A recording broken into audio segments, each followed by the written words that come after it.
Breaking news! Something's going on in Baltimore, and it's not just hype. There's a storm building inside the Ravens locker room, and it's not about who's starting or who's injured. It's about something deeper. The energy is different, the confidence is louder, and the stakes? Much higher than anyone's talking about. There's a bold move that caught fans off guard. A returning star whose role might not be so safe, and a rising rookie already shaking up the depth chart in a way no one expected. But before we move on, make sure you hit that like button if you're a true Ravens fan. It's always amazing to see fans of all ages supporting this team. And if you feel like it, comment, "Go Ravens!" Let's dive into what's really happening. Let's get straight to it. Lamar Jackson is entering the 2025 NFL season not just as the Ravens' undisputed QB1, but as the reigning prototype for what modern football is becoming. He's coming off his best season ever, statistically and competitively. He made NFL history last year as the first quarterback to throw for over 4,000 yards and rush for more than 900 in the same season. That's not just elite, it's generational.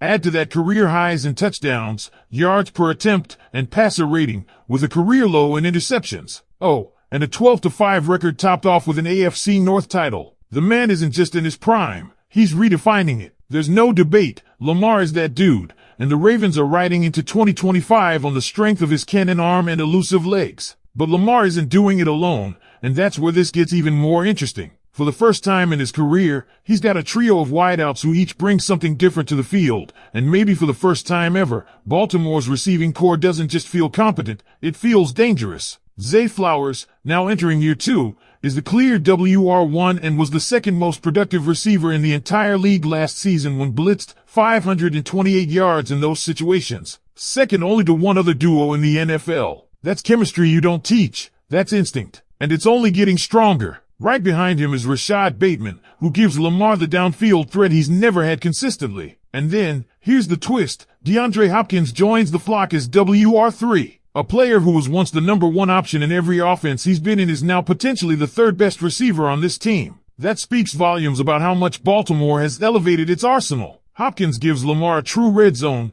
jump ball monster, something this offense has lacked since day one. There's no doubt about it. This is the most complete receiver room of Lamar's career, and possibly one of the best in the AFC. Now let's talk backfield. Derrick Henry is here, and he's the starter. Yes, the same Derrick Henry that people have been waiting to see decline for the past 3 seasons. But here's the thing, he hasn't. He still bulldozes through defenders like it's 2019. With over 11,000 career rushing yards and 106 touchdowns under his belt, the King refuses to age like normal NFL backs. Last season, 17 touchdowns. And there's no reason to believe that production slows down now. He may have carried the ball more than almost anyone over the past 8 years, but Henry is built differently, mentally and physically. At tight end, Mark Andrews remains TE1, and despite trade rumors and a tough end to last season, the numbers don't lie. He outperformed Isaiah Likely in every major category: receptions, yards, touchdowns, and big plays. While Likely is waiting in the wings and certainly talented,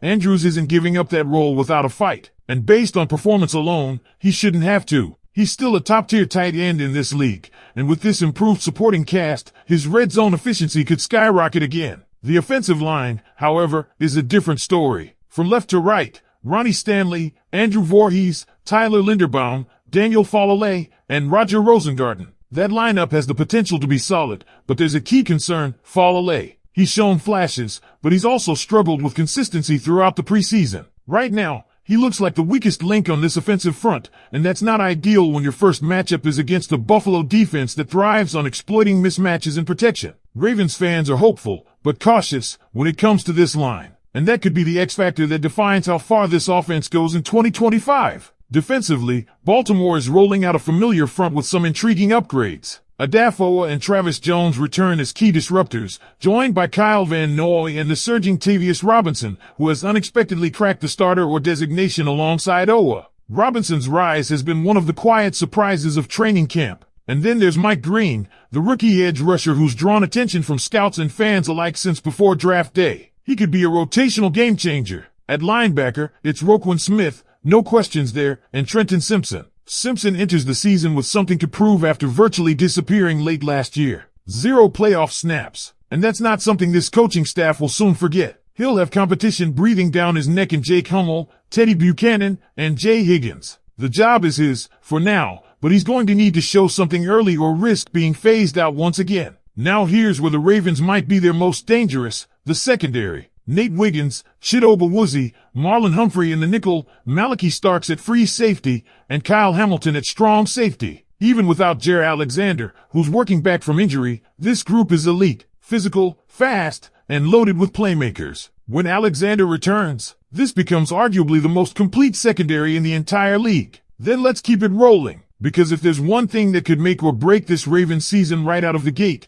it's how these individual pieces come together as a unit. And nothing tests that faster than a primetime showdown on Sunday Night Football against a battle-tested Buffalo Bills team. This isn't just another opener, it's a measuring stick, and the spotlight couldn't be hotter. Let's circle back to Trenton Simpson, because this is one of the most polarizing positions heading into Week 1. His fall-off late last season wasn't just a blip, it was a warning. When a young, athletic linebacker with massive preseason hype suddenly vanishes from the rotation, 0 snaps in the playoffs, it raises questions. What happened? Was it health? Was it performance? Did he lose the trust of the coaches? Whatever the case, the leash this year is going to be short. He starts next to Roquan Smith because of upside, not because of consistency. But in this league, especially in the AFC, upside alone doesn't keep you on the field. There are hungry names behind him, Jake Hummel, Jay Higgins, and Teddy Buchanan, all of whom have shown flashes. Simpson has the spotlight, but it's hot, and if he doesn't deliver early, that position could shift quickly. Now let's talk about Nate Wiggins, rookie cornerback,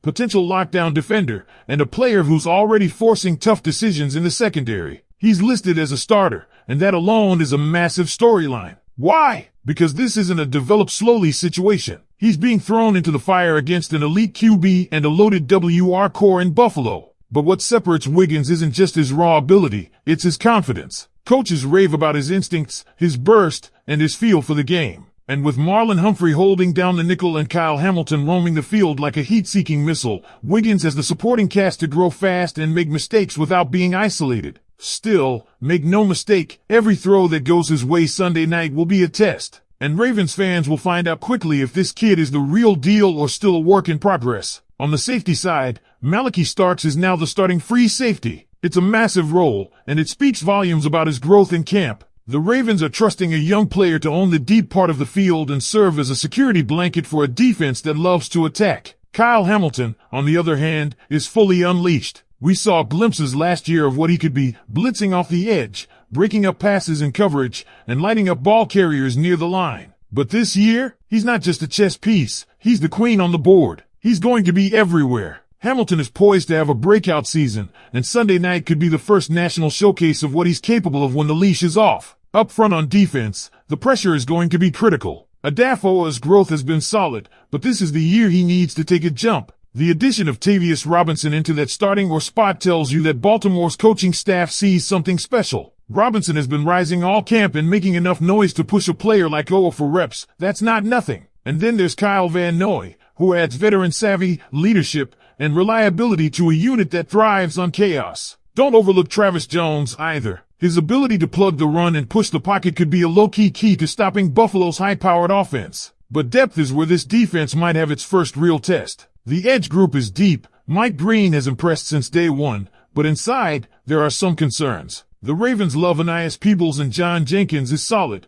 but behind them, the talent drop-off is notable. If injuries hit this interior D-line, that could spell trouble against power run teams later in the season. Here's something else to keep your eye on: cohesion. This team has so much new talent at key positions: Derrick Henry, DeAndre Hopkins, Malachi Starks, and possibly Jair Alexander later in the season. But cohesion doesn't happen overnight. It takes snaps, it takes mistakes, and it takes a lot of trust. The Ravens have the pieces, but do they have the glue? Week 1 isn't just about starting the season with a win, it's about sending a message. If the Ravens can go into Sunday Night Football and handle the Bills, that message will be heard loud and clear across the NFL. Baltimore is for real. The offense is loaded, the defense is fast, and the time to win is now. But if they stumble, if communication breaks down, if the line struggles, if Simpson gets exposed, or if Wiggins isn't ready for the lights, then all the hype starts to unravel fast. So, Ravens fans, I leave you with this. Do you believe this is the roster that can make a real Super Bowl run? Are you confident in this team's starters, or do you see red flags that are being overlooked? Let me know in the comments below, and don't forget to subscribe to the channel for more Ravens coverage all season long. Smash that like button if you're pumped for Sunday Night Football, and check out the next video on the screen for more exclusive Ravens content.